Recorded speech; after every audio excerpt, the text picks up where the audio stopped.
Hello नमस्कार and welcome to knowledge refreshed. Friends, आज के इस वीडियो में हम जिन टॉपिक को कवर करेंगे वो है second round table conference, communal award यानी कि सांप्रदायिक पंचायत, पूना पैक्ट और थर्ड राउंड टेबल कॉन्फ्रेंस। और first round table conference and Gandhi Irwin pact पर ऑलरेडी वीडियो अवेलेबल है। आप सेकेंड राउंड टेबल कॉन्फ्रेंस और इन सारे टॉपिक को डिस्कस करने से पहले मैं आपसे ये कहूँगी कि आप एक बार first round table conference and Simon commission की वीडियो को जरूर देखिए, तभी आपको सारी चीज़ों को समझने में आसानी होगी। तो वीडियो को शुरू करने के पहले मैं आप लोगों को फिर भी एक ओवरव्यू दे देती हूँ, ताकि जो नए हैं उनको समझने में आसानी होगी और जो पहले से जिन्होंने पढ़ रखा है, सुन रखा है उसके बारे में, उनका एक क्विक रिवीजन भी हो जाएगा। तो आप में से बहुत लोगों को पता होगा कि 1919 ईस्वी के अधिनियम को रिव्यू करने के लिए 1919 ईस्वी के अधिनियम को रिव्यू करने के लिए 1927 में किसका गठन किया गया था? साइमन कमीशन का गठन किया गया था। साइमन कमीशन, इसका गठन कब किया गया था? 1927 में इसका गठन किया गया था, जिसकी रिपोर्ट कब प्रकाशित हुई थी? 1930 ईस्वी में इसकी रिपोर्ट प्रकाशित हुई थी।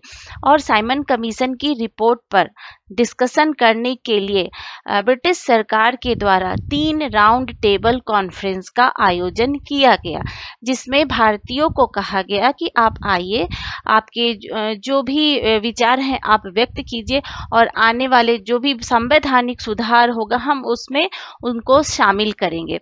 तो अंग्रेजी सरकार के द्वारा 3 राउंड टेबल कॉन्फ्रेंस का आयोजन किया गया। फर्स्ट राउंड टेबल कॉन्फ्रेंस जो कि 12 नवंबर 1930 से लेकर 19 जनवरी 1931, पहले राउंड टेबल कॉन्फ्रेंस का आयोजन 12 नवंबर 1930 से लेकर 19 जनवरी 1931 तक किया गया।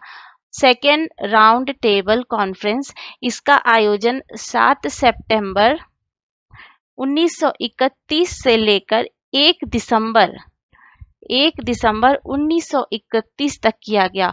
और थर्ड राउंड टेबल कॉन्फ्रेंस यानी कि तीसरे गोल मेज सम्मेलन का आयोजन 17 नवंबर 1932 से लेकर 24 दिसंबर 1932 तक तीसरे राउंड टेबल कॉन्फ्रेंस का आयोजन किया गया। तो पहला राउंड टेबल कॉन्फ्रेंस जो कि 12 नवंबर 1930 से लेकर 19 जनवरी 1931 तक किया गया, उसमें कांग्रेस ने भाग नहीं लिया था। क्यों भाग नहीं लिया था? क्योंकि कांग्रेस उस समय किस में बिजी थी? सविनय अवज्ञा आंदोलन में बिजी थी। और सारा मैंने डिटेल में पढ़ाया है फर्स्ट राउंड टेबल कॉन्फ्रेंस में, वो एक बार आप देख लीजिए, कड़ी दर कड़ी आपको समझने में आसानी होगी। तो जैसा कि मैंने बताया कि फर्स्ट राउंड टेबल कॉन्फ्रेंस का आयोजन अंग्रेजों के द्वारा कब किया गया था? उनके द्वारा किया गया था 12 नवंबर 1930 से लेकर 19 जनवरी 1931 तक। तो मैं आपको एक एरो से समझाती हूँ। फर्स्ट RTC यानी कि राउंड टेबल कॉन्फ्रेंस, हाँ, उसके बाद क्या हुआ था? सेकेंड राउंड टेबल कॉन्फ्रेंस, और उसके बाद क्या होगा? Third round table conference. First round table conference कब हुआ था? मैंने जो डेट है वो ऑलरेडी बताया है, फिर भी मैं यहाँ पे लिख देती हूँ थोड़ा सा। 1930 याद रखिएगा। फर्स्ट राउंड टेबल कॉन्फ्रेंस कब शुरू हुआ था? 1930 में हुआ था, 12 नवंबर को। और सेकेंड राउंड टेबल कॉन्फ्रेंस कब शुरू हुआ था? 1931 में हुआ था। और जो थर्ड राउंड टेबल कॉन्फ्रेंस है वो 1932 में हुआ था।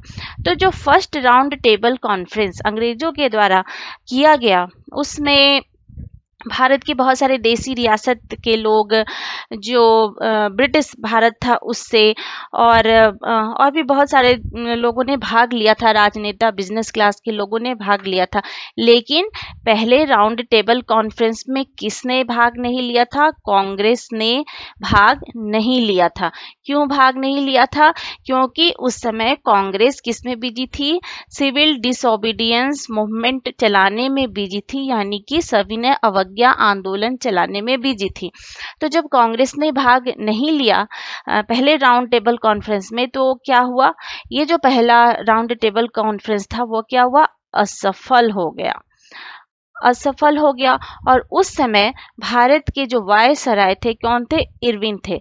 तो और वहाँ के जो प्राइम मिनिस्टर थे, उन्होंने इरविन को प्रेशर डाला कि कांग्रेस ने भाग नहीं लिया, शायद इस वजह से ये ये कॉन्फ्रेंस असफल हो गया, पहला राउंड टेबल कॉन्फ्रेंस असफल हो गया। तो जो दूसरा राउंड टेबल कॉन्फ्रेंस का आयोजन 1931 में होगा, उसमें किसी भी हालत में किसे लेकर आना है, गांधी को लेकर आना है, महात्मा गांधी को लेकर आना है।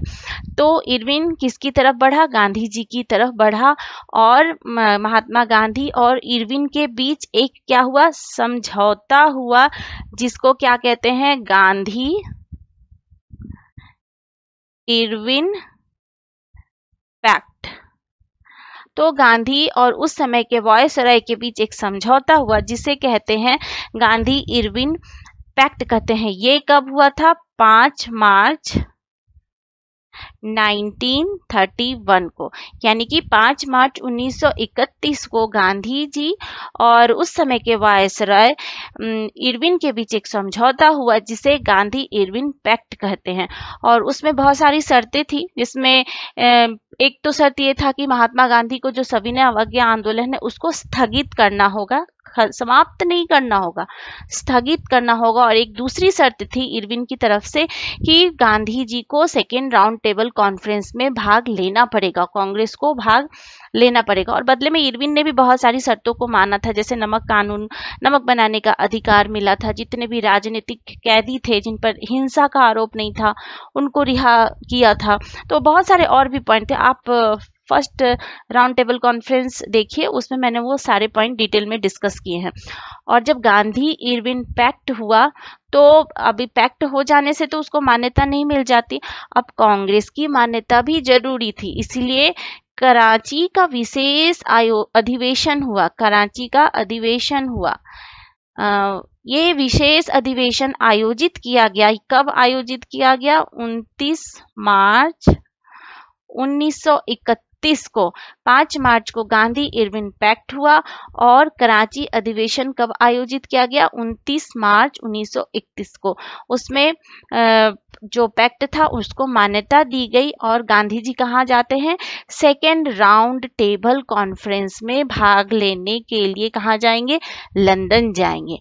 और जब सेकेंड राउंड टेबल कॉन्फ्रेंस होगा और थर्ड राउंड टेबल कॉन्फ्रेंस होगा, तो उसके बीच में 2 बड़ी घटनाएं और होगी। एक तो पहला होगा कम्युनल अवार्ड, यानी कि सांप्रदायिक पंचाट,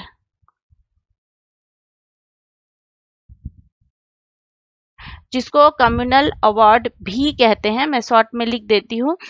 तो सांप्रदायिक पंचाट होगा, ये कब होगा, 16 अगस्त 1932 को सांप्रदायिक पंचाट होगा। और उसके बाद एक और चीज होगी, थर्ड राउंड टेबल कॉन्फ्रेंस के पहले पूना पैक्ट, ये होगा 24 सितंबर 1932, कहीं कहीं पर 25 सितंबर भी लिखा होता है, तो आप देख लीजिएगा। तो सेकेंड और थर्ड राउंड टेबल कॉन्फ्रेंस के बीच में 2 बड़ी चीजें होती हैं, एक तो सांप्रदायिक पंचाट आता है और पूना पैक्ट होता है, जो कि महात्मा गांधी और भीमराव अंबेडकर के बीच में होता है।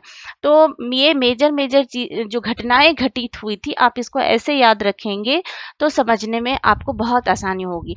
फर्स्ट राउंड टेबल कॉन्फ्रेंस कब हुआ, 1930 में। उसके बाद वो असफल हो गया, कांग्रेस ने भाग नहीं लिया। क्यों भाग नहीं लिया, कांग्रेस सविनय अवज्ञा आंदोलन चला रही थी। तो फिर गांधी और इरविन के बीच, इरविन गांधी जी के बीच की तरफ बढ़ा और एक समझौता हुआ जिसको गांधी इरविन पैक्ट कहते हैं। कब हुआ, 5 मार्च 1931 को। और ये जो समझौता हुआ था उसको मान्यता दिलाने के लिए कराची का अधिवेशन हुआ कांग्रेस का, ये एक विशेष अधिवेशन था। कब हुआ ये, 29 मार्च 1931 को। उसके बाद क्या होता है, सेकेंड राउंड टेबल कॉन्फ्रेंस होता है। सेकेंड राउंड टेबल कॉन्फ्रेंस के जस्ट बाद सांप्रदायिक पंचायत आता है, पूना पैक्ट होगा और फिर होगा थर्ड राउंड टेबल कॉन्फ्रेंस। तो ये मैंने आपको एक खाका तैयार करके बताया है कि क्या क्या कौन कौन सी घटनाएं कब हुई, ऐसे आपको समझने में आसानी होगी। तो हम अब एक एक करके इस पर डिस्कशन करेंगे। तो आज हम अभी शुरू करेंगे। फर्स्ट देखेंगे, हमने यहाँ तक कर लिया है, कराची अधिवेशन तक ऑलरेडी कंप्लीट है। अब हम करने वाले हैं सेकेंड राउंड टेबल कॉन्फ्रेंस कैसे होता है, और सांप्रदायिक पंचायत क्या था, पूना पैक्ट क्या था, और उसके बाद जो थर्ड राउंड टेबल कॉन्फ्रेंस होता है उसमें क्या होता है। तो जब कांग्रेस के कराची अधिवेशन में गांधी इरविन पैक्ट को मान्यता मिल जाती है तो महात्मा गांधी कहाँ जाते हैं, लंदन जाते हैं। लंदन जाते हैं किसमें, अभी मैं शुरू करने वाली हूँ सेकेंड राउंड टेबल कॉन्फ्रेंस में, क्योंकि हमने कराची अधिवेशन तक ऑलरेडी कर लिया। तो लंदन जाएंगे SS राजपूताना जहाज से। कौन से जहाज से, SS राजपूताना जहाज से महात्मा गांधी कहाँ जाते हैं, लंदन जाते हैं। और जाने के पहले महात्मा गांधी ने एक बात और कही थी कि मैं इस मीटिंग से खाली हाथ लौटूंगा, इसकी पूरी संभावना है। क्योंकि गांधी जी को पता था कि अंग्रेज इतने आसानी से तो हमें सब कुछ देने वाले हैं नहीं, हमारी हर शर्तों को इतनी आसानी से मानने वाले तो है नहीं। अंग्रेजों कि हर चाल से गांधी जी वाकिफ थे अच्छी तरह से। तो उन्होंने जाने से पहले ही कहा था। कब रवाना हुए थे गांधी जी, 29 अगस्त 1931 को जब वो लंदन के लिए रवाना हुए तो गांधी जी ने कहा कि इस मीटिंग से खाली हाथ लौटने की पूरी संभावना है। गांधी जी को भविष्य का अंदाजा पहले ही हो गया था। तो जाते हैं गांधी जी लंदन में सेकेंड राउंड टेबल कॉन्फ्रेंस में भाग लेने के लिए। और कांग्रेस के एकमात्र प्रतिनिधि थे गांधी जी। महात्मा गांधी कांग्रेस के एकमात्र प्रतिनिधि थे, मतलब कि कांग्रेस के एक ही व्यक्ति थे जो कांग्रेस को रिप्रेजेंट कर रहे थे। महिला वर्ग से थी सरोजनी नायडू। अब आप कहेंगे कि सरोजनी नायडू भी तो कांग्रेस की थी। हाँ, सरोजनी नायडू भी कांग्रेस की थी, लेकिन वो वहां पे किसे रिप्रेजेंट कर रही थी, सरोजनी नायडू महिला वर्ग को रिप्रेजेंट कर रही थी। और पूंजीपति वर्ग यानी कि बिजनेस क्लास, उससे थे घनश्याम दास बिड़ला। ये पूंजीपति वर्ग को रिप्रेजेंट कर रहे थे। और जो शेड्यूल कास्ट के तरफ से, पिछड़े वर्ग की तरफ से डॉक्टर भीमराव अंबेडकर, और भी बहुत सारे थे। देसी रियासत के लोग थे, ब्रिटिश प्रांत के लोग थे, तो बहुत सारे लोग थे। इसमें फर्स्ट राउंड टेबल से भी ज्यादा लोगों ने भाग लिया था। जो मेन नाम है मैं वो आपको बता रही हूँ। और डॉक्टर भीमराव अंबेडकर जो है, ये नाम बहुत इंपॉर्टेंट है। ये फर्स्ट राउंड टेबल कॉन्फ्रेंस में भी गए थे, सेकेंड राउंड टेबल कॉन्फ्रेंस में भी इन्होंने भाग लिया था, और थर्ड राउंड टेबल कॉन्फ्रेंस में भी डॉक्टर भीमराव अंबेडकर ने भाग लिया था। तो अक्सर ये क्वेश्चन आता है कि कौन से ऐसे व्यक्ति थे जिन्होंने तीनों गोल मेज सम्मेलन में भाग लिया था। तो कौन थे वो, डॉक्टर भीमराव अंबेडकर। और वो किसे रिप्रेजेंट कर रहे थे, शेड्यूल कास्ट को रिप्रेजेंट कर रहे थे। तो जब गांधी जी जाते हैं सेकेंड राउंड टेबल कॉन्फ्रेंस में भाग लेने के लिए, तो उस समय ब्रिटेन के प्रधानमंत्री कौन थे, उस समय जो ब्रिटेन के प्रधानमंत्री थे वो थे रैमसे मैकडॉनल्ड। ये ब्रिटिश प्राइम मिनिस्टर थे, रैमसे मैकडॉनल्ड। और उस समय जो वायसराय थे भारत के, वो लॉर्ड वेलिंगटन थे। अब एक बात आप याद रखिएगा, जो फर्स्ट राउंड टेबल कॉन्फ्रेंस था, आपको मैंने पहले बताया है, उस समय वायसराय कौन थे, वो थे Irwin, Lord Irwin first round table में वायसराय थे। लेकिन सेकेंड राउंड टेबल कॉन्फ्रेंस के पहले वायसराय बदल चुके थे। अब कौन थे, लॉर्ड वेलिंगटन थे भारत के वायसराय। और सेकेंड राउंड टेबल कॉन्फ्रेंस के 2 दिन पहले ही सरकार गिर गई थी और गठबंधन की सरकार बनी थी इंग्लैंड में। तो जो अक्सर ये भी क्वेश्चन पूछते हैं कि सेकेंड राउंड टेबल कॉन्फ्रेंस के समय किस पार्टी की सरकार थी, तो राष्ट्रीय गठबंधन की सरकार थी। तो हमने देखा कि एकमात्र प्रतिनिधि कौन थे कांग्रेस की तरफ से, महात्मा गांधी थे, जो राउंड टेबल कॉन्फ्रेंस में भाग लेने के लिए जाते हैं। अब अंग्रेजों ने अपनी चाल वहां पर भी चली। उन्होंने क्या किया कि अंग्रेजों ने कहा कि जो वहाँ के जो चेयरमैन थे, प्राइम मिनिस्टर थे, उनका भी ये कहना था कि हमने विभिन्न दलों को, विभिन्न राजनीतिक नेताओं को इस कॉन्फ्रेंस में भाग लेने के लिए बुलाया है, तो हम सबको क्या करेंगे, बराबरी का दर्जा देंगे, हम सबकी बातों को सुनेंगे। ऐसा नहीं कि हम सिर्फ कांग्रेस की ही बात सुनेंगे, हम सबकी बात सुनेंगे। और उन्होंने कांग्रेस को बाकी सबके बराबर में लाकर खड़ा कर दिया, जबकि कांग्रेस पार्टी जो उस समय की थी, एक बहुत बड़ी जनता का प्रतिनिधित्व करती थी, एक मास का प्रतिनिधित्व करती थी, फिर भी अंग्रेजों ने अपनी चाल से उसे सबके बराबर में लाकर खड़ा कर दिया।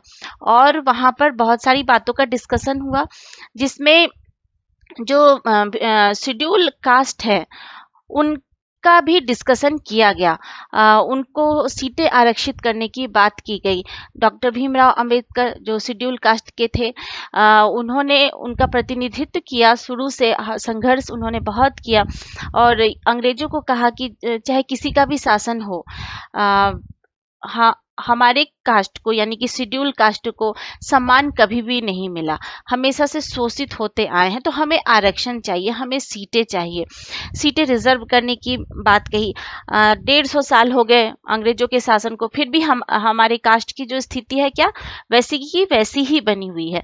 तो भीमराव अंबेडकर क्योंकि शेड्यूल कास्ट को रिप्रेजेंट कर रहे थे, उन्होंने इस मुद्दे पर बहुत चर्चा की और डिस्कशन इस मुद्दे पर बहुत किया गया। और अंग्रेज क्या थे, वो तो चाहते ही थे भारत में क्या करो, फूट डालो और शासन करो की राजनीति उनकी शुरू से रही थी। तो वो चाहते ही थे कि कैसे इन्हें आपस में क्या करें, हम डिवाइड कर दे, यूनिटी न रहने दें आपस में। तो अंग्रेजों की राजनीति है वो शुरू से फूट डालो और शासन करो की रही थी, और एक बार फिर उन्होंने इसी का परिचय दिया। तो उन्होंने एक कम्युनल अवार्ड आगे चलकर घोषित किया, जिस पे मैं डिटेल में डिस्कशन करूंगी, जिसको कि मैकडॉनल्ड अवार्ड भी कहते हैं। ये तो ये किया उन्होंने। फिर उन्होंने क्या किया कि संवैधानिक सुधार तो लागू नहीं हो सके, लेकिन सिंध और उत्तर पश्चिम सीमा प्रांत, इन 2 भागों को अलग गठन करने पर विचार किया गया और वित्त मताधिकार राज्यों पर विशेष समिति और भारतीय सलाहकार समिति का गठन किया गया। ये सब सेकेंड राउंड टेबल के बाद किया गया। लेकिन जो सेकेंड राउंड टेबल कॉन्फ्रेंस था, उसका नतीजा क्या हुआ, इन सब बातों पर तो डिस्कशन हुआ और परिणाम थोड़े बहुत ही निकले, लेकिन नतीजा क्या रहा, हम जिस बातों पर, जो हम आने वाले कानून पर डिस्कशन करने वाले थे, वो क्या रहा, असफल रहा। किसी भी तरह की सफलता हमें सेकेंड राउंड टेबल कॉन्फ्रेंस में नहीं मिल सकी। क्यों नहीं मिल सकी? इसी सांप्रदायिकता के मुद्दे पर सेकेंड राउंड टेबल कॉन्फ्रेंस में भी हम किसी नतीजे पे नहीं पहुंच सके। अंग्रेज तो यही चाहते ही थे कि किसी भी तरह इन्हें आपस में ही लड़ाओ और इनको आपस में हम लड़वाएंगे और शासन करते रहेंगे। सेकेंड राउंड टेबल कॉन्फ्रेंस किसी नतीजे पे तो नहीं पहुंच सका, असफल हो गया सांप्रदायिकता के मुद्दे पर। लेकिन गांधी जी वहाँ लंका शायर भी गए। लंका शायर, ये इम्पोर्टेंट है, याद रखिएगा, किसी एग्जाम्स में पूछा जा सकता है कि गांधी जी जब द्वितीय गोलमेज सम्मेलन में गए थे तो और कहाँ गए थे, तो लंका शायर गए थे। ये जो लंका शायर है वो ब्रिटेन का उत्तर पश्चिम प्रांत है और यहाँ पर गांधी जी जाकर सूती वस्त्र उद्योग के जो मजदूर थे, जो बेरोजगार हो चुके थे, उनसे जाकर मिले। क्योंकि सूती वस्त्र उद्योग के मजदूर बेरोजगार क्यों हो गए थे? क्योंकि भारत में जो सिविल डिसओबीडियंस मूवमेंट चल रहा था, जिसमें हम विदेशी कपड़ों का बहिष्कार कर रहे थे, उसकी मार लंकाशायर के सूती वस्त्र उद्योग पर बहुत पड़ी थी। क्योंकि लंकाशायर में बहुत ज्यादा सूती वस्त्र होते थे और सारा का यूज कहाँ यूज करते थे अंग्रेज? भारत में लाकर उसको बेचते थे। तो जब हमने कहा कि नहीं, हम विदेशों के कपड़े नहीं पहनेंगे, तो सबसे ज्यादा असर लंकाशायर के सूती वस्त्र उद्योग के मजदूरों पर पड़ा था। और जब Gandhi ji second round table conference में गए थे, तो वो लंकाशायर के सूती वस्त्र उद्योग के मजदूरों से मिले भी थे। और उनमें से एक मजदूर ने ये भी कहा था कि गांधी जी अपनी जगह पर सही है।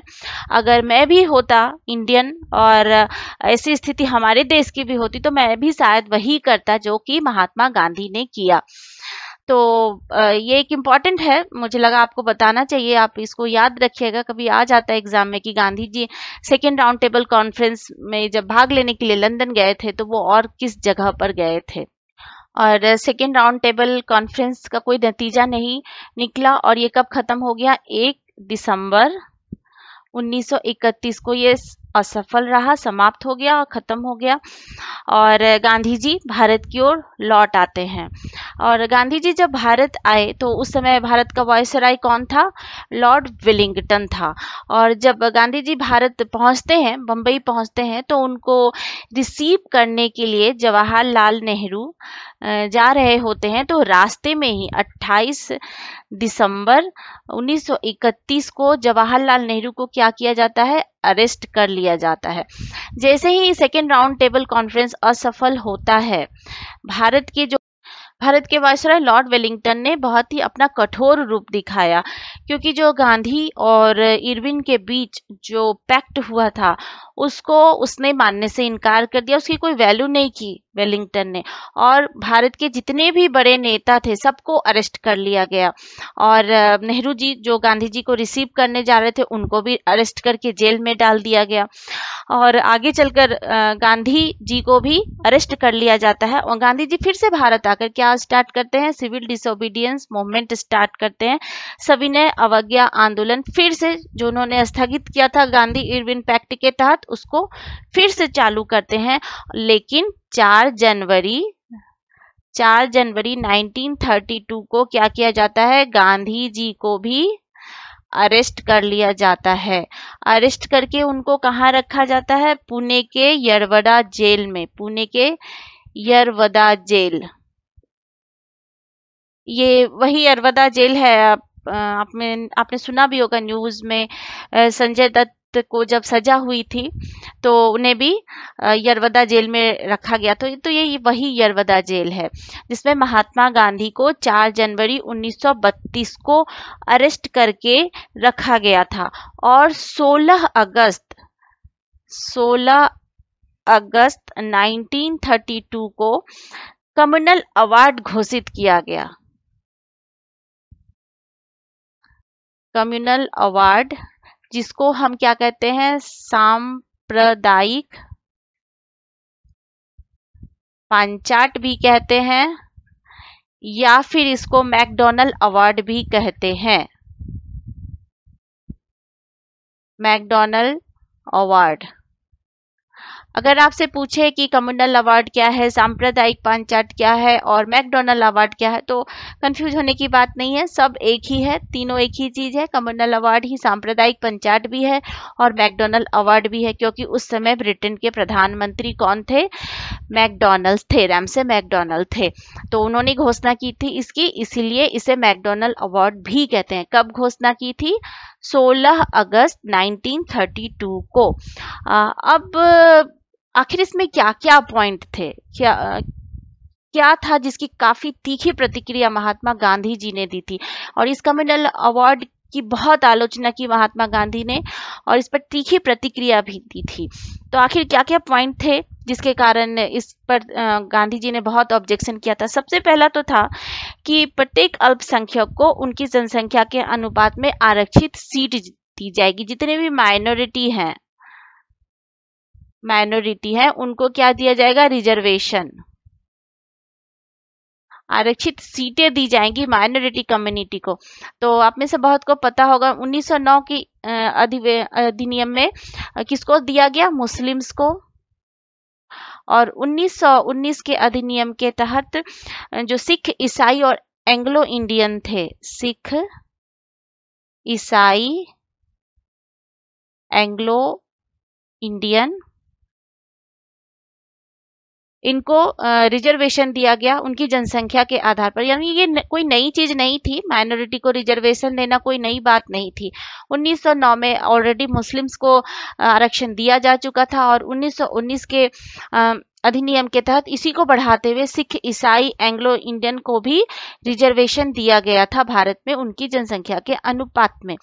लेकिन इसमें क्या किया गया? उनकी सीटों को क्या किया गया? बढ़ा दिया गया, सीटों की संख्या को बढ़ा दिया गया कम्युनल अवार्ड में। और दूसरा जो सबसे इंपॉर्टेंट पॉइंट था, अनुसूचित जाति को भी क्या किया गया? अल्पसंख्यक समुदाय के ग्रुप में डाल दिया गया। अनुसूचित जाति, अनुसूचित जाति यानी कि शेड्यूल कास्ट, उनको कहाँ डाल दिया गया? माइनॉरिटी के ग्रुप में, माइनॉरिटी के ग्रुप में डाल दिया गया। यानी कि अनुसूचित जाति को भी मुस्लिम, सिख, ईसाई, एंग्लो इंडियन की कैटेगरी में डाल दिया गया। और सांप्रदायिक निर्वाचन के तहत उनको सीट कितनी दी गई? सीट 71 दी गई, 71 सीटें दी गई। और दलितों को पहली बार क्या किया गया था? अल्पसंख्यक समुदाय में डाला गया था। इस पर गांधी जी ने बहुत तीखी प्रतिक्रिया दी थी। ऐसा पहली बार किया गया था कि जो अनुसूचित जाति थे यानी कि शेड्यूल कास्ट थे, उनको भी माइनॉरिटी में डाल दिया गया। तो गांधी जी ने इस पर बहुत प्रतिक्रिया दी। गांधी जी का कहना था कि जब 1909 ईस्वी का जो अधिनियम आया उसमें मुस्लिम को दिया गया, हमसे बांट दिया गया, अलग कर दिया गया, फूट डाला अंग्रेजों ने। 1919 ईस्वी में जो सिख, ईसाई, एंग्लो इंडियन, उनके लिए अलग सीटें रिजर्व करके उन्हें हमसे अलग किया, उन्हें फूट डाला। अब जो हिंदू कम्युनिटी है उसमें भी ये आपस में फूट डालने की कोशिश कर रहे हैं, क्योंकि अनुसूचित जाति जो है वो किसके अंतर्गत आते थे? हिंदू के अंतर्गत आते थे। अब अंग्रेजों ने एक चाल क्या चली, वो हिंदू से ही अलग कर रहे थे अनुसूचित जाति को और एक माइनॉरिटी कम्युनिटी में डाल रहे थे। तो गांधी जी ने अंग्रेजों की चाल को समझ लिया और उन्होंने इसकी पर तीखी प्रतिक्रिया दी और विरोध प्रदर्शन, बहुत विरोध किया कि नहीं, जो अनुसूचित जाति है वो हमारे ही लोग हैं, वो हिंदू कम्युनिटी में आते हैं, तो उनको अलग से सीटें नहीं मिलनी चाहिए। और गांधी जी ने क्या किया? एक लेटर लिखा। लेटर किसे लिखा? जो उस समय के ब्रिटिश पीएम थे, मैकडॉनल्ड को। मैकडॉनल्ड को एक पत्र लिखा गांधी जी ने और कहा, ये पत्र कब लिखा? 18 अगस्त को। 16 अगस्त को ये सांप्रदायिक पंचायत आता है और 18 अगस्त को गांधी जी ने उस समय के ब्रिटिश पीएम मैकडॉनल्ड को एक पत्र लिखा। और उस पत्र में गांधी जी ने लिखा कि अगर इसे वापस नहीं लिया जाता है, अनुसूचित जाति के लिए जो अलग सीटें आरक्षित की गई माइनॉरिटी में डालकर, तो वो 1 महीने के अंदर अगर वापस नहीं लेते तो महात्मा गांधी क्या करेंगे? आमरण अनशन करेंगे। एक बार डेट आप फिर से रिवाइज कर लीजिए। कम्युनल अवार्ड कब हुआ? सांप्रदायिक पंचायत 16 अगस्त 1932 को। गांधी जी ने क्या किया? इसका काफी विरोध किया। क्यों किया? क्योंकि अनुसूचित जाति को भी हिंदू से एक अलग ग्रुप में डाला जा रहा था, यानी हिंदुओं से उसे टोटली डिवाइड किया जा रहा था। इसलिए गांधी जी ने कहना था गांधी जी का कि नहीं, जो अनुसूचित जाति है वो हमारे ही भाई हैं, हमारे ही समुदाय के लोग हैं, उनको अलग से नहीं मिलना चाहिए रिजर्वेशन। और 18 अगस्त को उन्होंने ब्रिटिश प्राइम मिनिस्टर मैकडॉनल्ड के पास एक लेटर लिखा, कहा कि अगर 1 महीने के अंदर जो ये सांप्रदायिक पंचायत का अनुसूचित जाति वाला जो पॉइंट है अगर वो नहीं हटाया जाता तो वो क्या करने वाले हैं? आमरण अनशन करेंगे। लेकिन मैकडॉनल्ड ने नहीं सुना। तो 20 सितंबर 1932 को ही महात्मा गांधी ने क्या किया? अनशन शुरू कर दिया, आमरण अनशन शुरू कर दिया। कहाँ?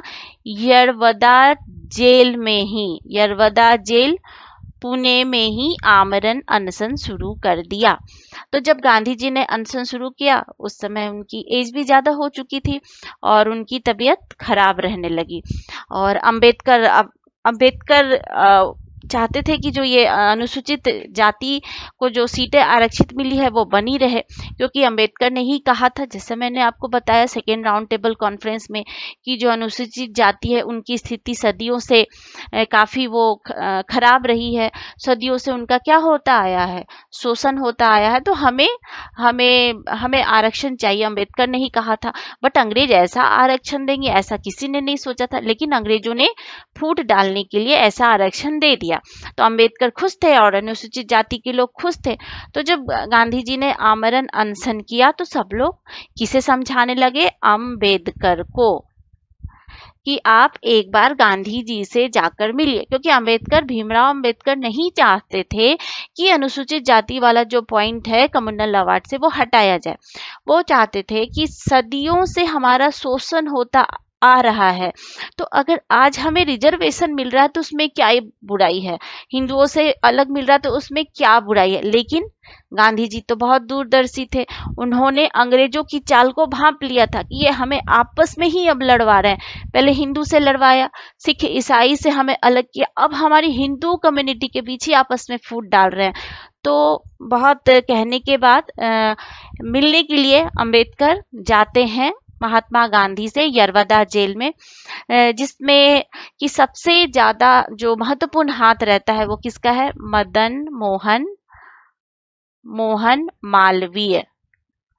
मदन मोहन मालवीय का बहुत अधिक प्रयास था। तो मदन मोहन मालवीय के प्रयासों से और भी थे, जैसे कि सी राजगोपालाचारी, सी राजगोपालाचारी, मदन मोहन मालवीय और सप्रू, तेज बहादुर सप्रू, ये तीनों अम्बेडकर से मिलते हैं, उन्हें समझाते हैं कि एक बार आप जाकर किससे जाकर मिलिए, महात्मा गांधी से जाकर मिलिए। तो जब अम्बेडकर गांधी जी से जाकर मिलते हैं,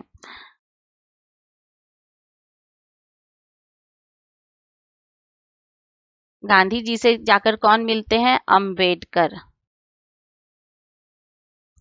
तो गांधी जी तो पूरे देश की जनता को समझाने में सफल होते थे, तो अम्बेडकर को भी वो समझाने में सफल हुए। तो अम्बेडकर की पहले बहुत बहस भी हुई गांधी जी से। अम्बेडकर ने कहा कि क्या दिक्कत है अगर हमें अलग से सीटें मिल रही हैं, तो सदियों से हम शोषित होते आ रहे हैं, आज हमें सीटें मिल रही हैं तो इसमें ऑब्जेक्शन की क्या बात है। तो गांधी जी ने कहा कि नहीं, ऑब्जेक्शन की कोई बात नहीं है, लेकिन जिस तरह से उन्होंने सीटें दी है वो गलत है।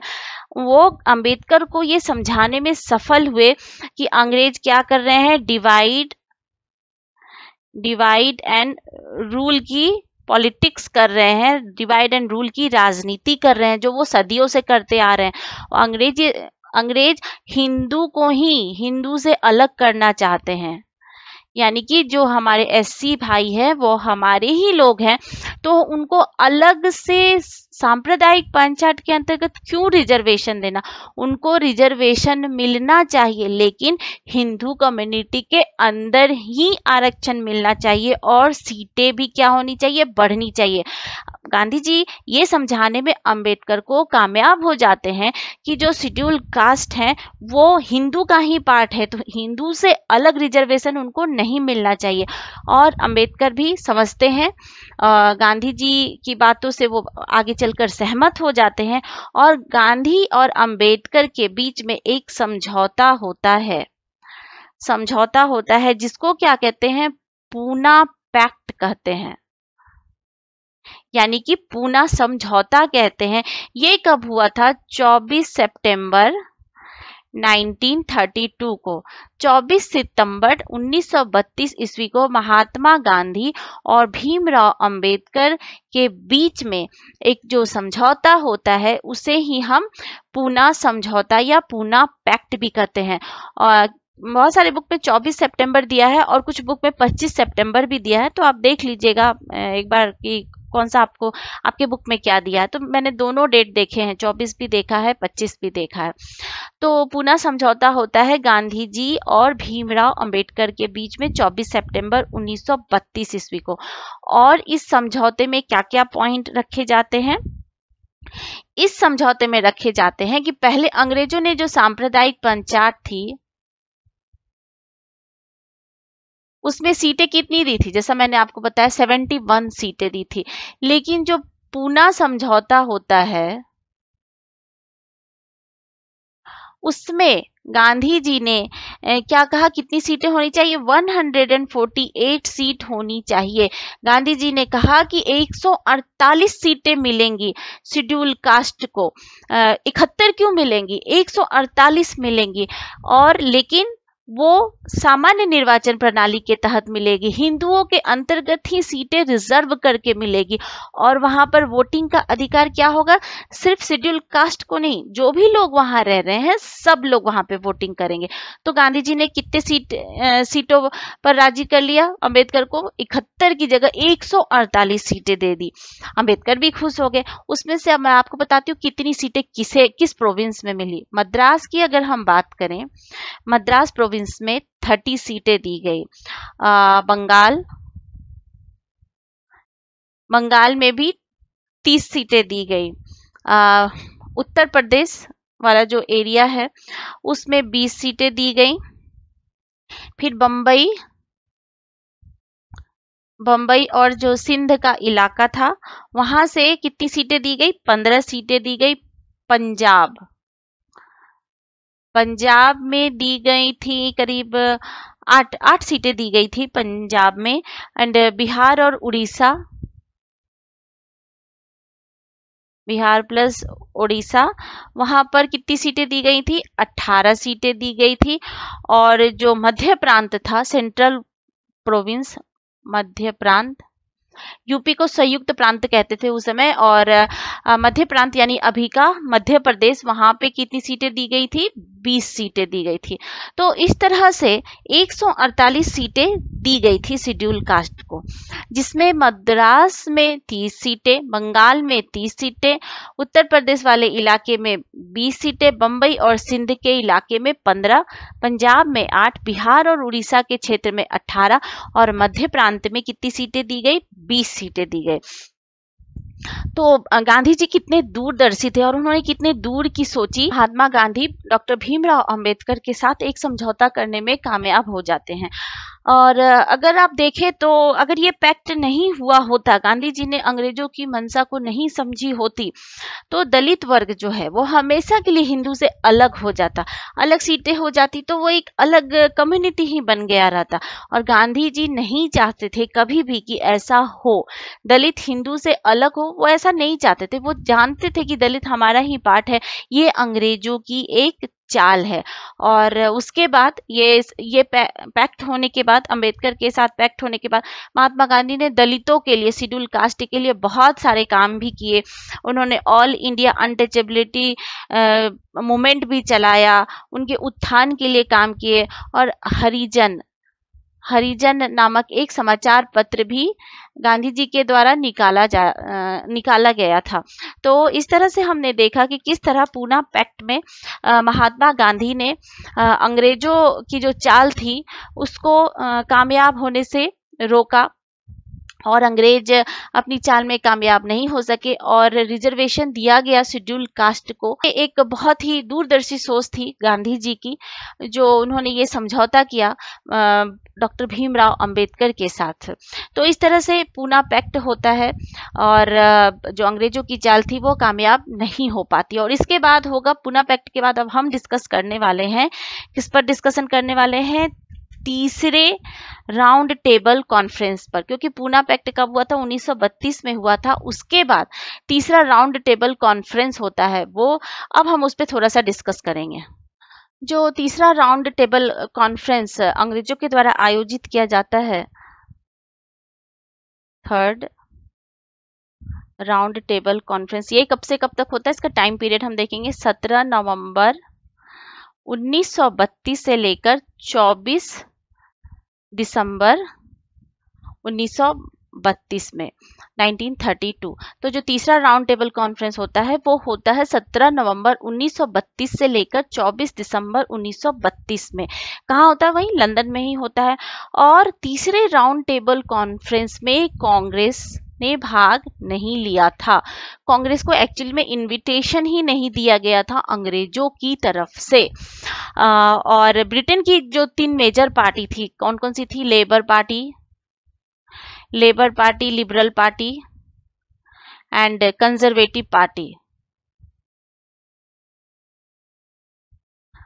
कंजर्वेटिव पार्टी, इसमें से लेबर पार्टी ने भी खुद तीसरे राउंड टेबल कॉन्फ्रेंस में भाग नहीं लिया। भारत की ओर से कांग्रेस ने भाग नहीं लिया, इनवाइट ही नहीं किया अंग्रेजों ने, और उनके खुद लेबर पार्टी के सदस्य ने इसमें पार्टिसिपेट ही नहीं किया। और liberal party and conservative party ने इसे भाग लिया। और आगे चलकर इसी लेबर पार्टी के प्रधानमंत्री बनते हैं क्लेमेंट एटली, जो कि हमारे साइमन कमीशन के भी सदस्य थे। जो साइमन कमीशन भारत आया था उसके भी सदस्य थे। तो अगर हम तीसरे राउंड टेबल कॉन्फ्रेंस के जो पार्टिसिपेंट्स थे, किस किस लोगों ने भाग लिया, उस पर देखें तो एक क्विक आप एक नजर डाल लीजिए। ये उतना इम्पोर्टेंट नहीं है। ये पूछा जा सकता है कि कांग्रेस ने भाग लिया था या नहीं, और ब्रिटेन की किस पार्टी ने भाग लिया था। और एक ये पूछ सकते हैं कि महिला वर्ग से किसने भाग लिया था तीसरे राउंड टेबल कॉन्फ्रेंस ने? तो किसने लिया था? बेगम जहां आरा शाहनवाज ने। और जो भी रियासतें थी, प्रिंसली स्टेट थे, उसमें महाराज, नवाब, सरदार ये सब थे। हैदराबाद, भोपाल, मैसूर ये इसके राजा थे। जम्मू कश्मीर, पटियाला के शासक थे। यूरोपीय, एंग्लो इंडियन श्रमिक थे। कांग्रेस को तो आमंत्रित ही नहीं किया। और आगा खां तृतीय ने इसमें भाग लिया था। तो इसका भी रिजल्ट क्या हुआ? जब भारत की तरफ से कांग्रेस ने ही भाग नहीं लिया और लेबर पार्टी ने ही भाग नहीं लिया, तो इसका क्या हुआ? ये भी असफल हो गया। असफल हो गया, इसमें कोई सक्सेस नहीं मिला। तीसरे राउंड टेबल कॉन्फ्रेंस भी असफल हो गया। लेकिन फिर भी अभी कोई भी कॉन्फ्रेंस होगा तो उसका कुछ ना कुछ तो कंक्लूजन निकलेगा ही। जो मतलब जो जो एक कानून की दिशा बनानी थी, वो एक आम सहमति नहीं बन सकी किसी भी राउंड टेबल कॉन्फ्रेंस में। क्या, क्यों वो असफल हुआ? क्योंकि आम सहमति बनानी थी। एक कॉमन, एक लोगों का था कि कॉमन एक मत हो, वो नहीं हो सका। इसलिए तीनों के तीनों राउंड टेबल कॉन्फ्रेंस क्या हुए? असफल हो गए। फिर भी जब तीसरा राउंड टेबल कॉन्फ्रेंस समाप्त हो गया, तो एक श्वेत पत्र अंग्रेजों के द्वारा निकाला गया और उसे ब्रिटेन की संसद में पेश किया गया।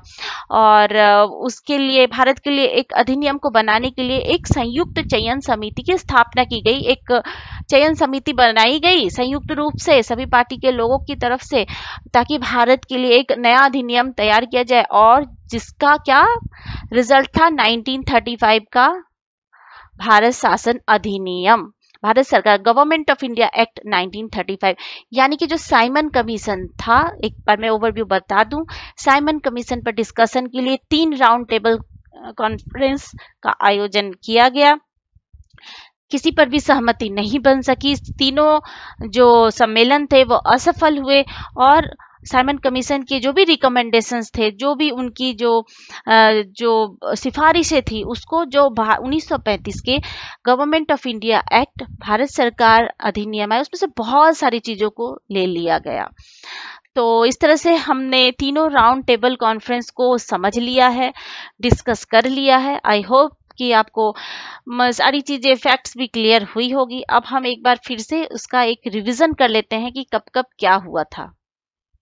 तो अब हम एक क्विक रिवीजन करते हैं तीनों राउंड टेबल कॉन्फ्रेंस का, सारे पॉइंट्स आपके क्लियर हो जाएंगे। फर्स्ट राउंड टेबल कॉन्फ्रेंस कब हुआ था? 1930 में। कांग्रेस ने भाग नहीं लिया था। कांग्रेस ने क्या किया था? भाग नहीं लिया था, क्योंकि कांग्रेस क्या कर रही थी? सविनय अवज्ञा आंदोलन चला रही थी, तो ये असफल हो गया। उसके बाद जो उस समय के वॉयसरॉय आए थे, इरविन, गांधी जी के साथ एक समझौता करते हैं, जिसको क्या कहते हैं? गांधी इरविन पैक्ट कहते हैं, जिसको गांधी इरविन पैक्ट कहते हैं। ये कब हुआ था? ये हुआ था 5 मार्च 1931 को। 5 मार्च 1931 को गांधी इरविन पैक्ट हुआ था, 5 मार्च 1931 को।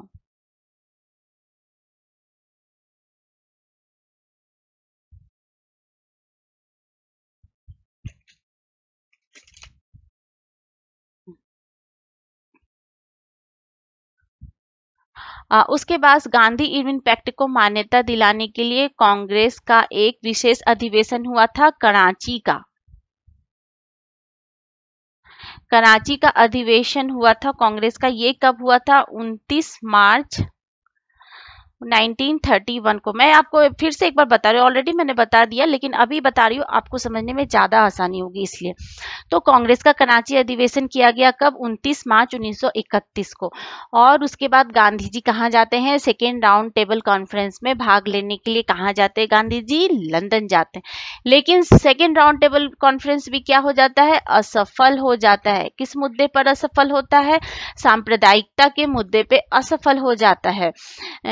क्योंकि अंग्रेज जो शेड्यूल कास्ट है उसको भी बांटना चाहते थे, सांप्रदायिकता को और बढ़ाना चाहते थे।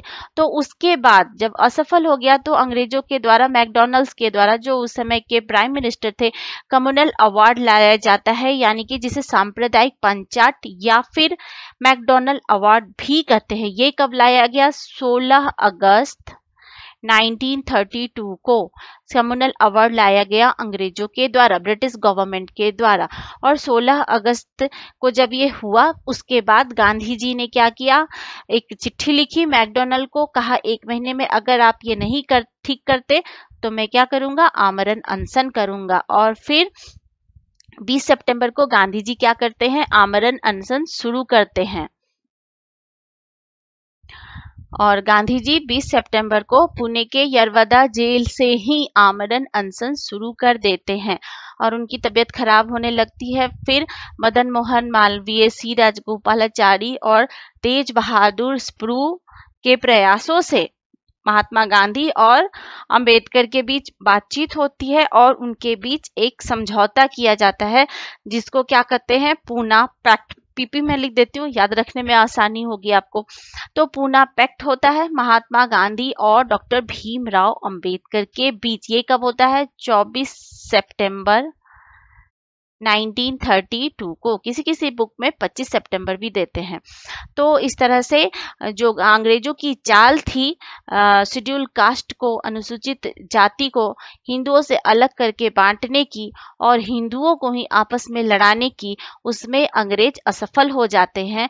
और पूना पैक्ट के तहत अंग्रेजों ने जो 71 सीटें दी थी, 148 सीटें किसे दी जाती है? एससी को दी जाती है, शेड्यूल कास्ट को दी जाती है पूरे भारत में।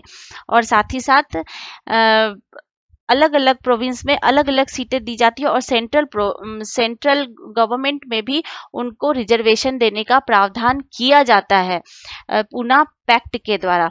तो इस तरह हमने देखा, इसमें पूना पैक्ट के तहत बहुत सारी सीटें दी जाती है, जैसे मद्रास से 30 सीटें, बंगाल से 30, उत्तर प्रदेश वाले इलाके से 20, बम्बई और सिंध से 15, पंजाब से 8, बिहार और उड़ीसा से 18 और मध्य प्रांत से 20 सीटें दी जाती हैं। तो इस तरह से अंग्रेजों की चाल को नाकामयाब करने में महात्मा गांधी सफल हो जाते हैं और रिजर्वेशन हिंदुओं समुदाय के अंतर्गत ही शेड्यूल कास्ट को दिया जाता है, न कि अलग से सांप्रदायिक रूप से बांटकर।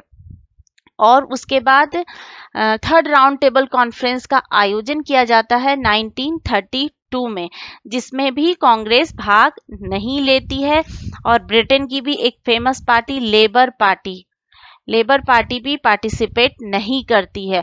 और सेकेंड राउंड टेबल कॉन्फ्रेंस के बाद ही 1935 का अधिनियम लाया जाता है, भारत सरकार अधिनियम लाया जाता है, क्योंकि ये राउंड टेबल कॉन्फ्रेंस का आयोजन ही किया जा रहा था।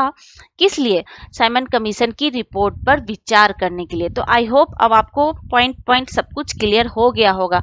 अगर एग्जाम में कभी भी क्वेश्चन आते हैं कि गांधी इरविन पैक्ट कब हुआ था, कांग्रेस का कराची अधिवेशन किस मुद्दे पर हुआ था, और कम्युनल अवार्ड क्या है, या फिर जो पूना पैक्ट है उसके तहत कितनी सीटें दी गई थी शेड्यूल कास्ट को, ये सब आपको समझने में आसानी हुई होगी और कॉन्सेप्ट भी क्लियर हुआ होगा। तो आई होप आपको ये वीडियो पसंद आया होगा।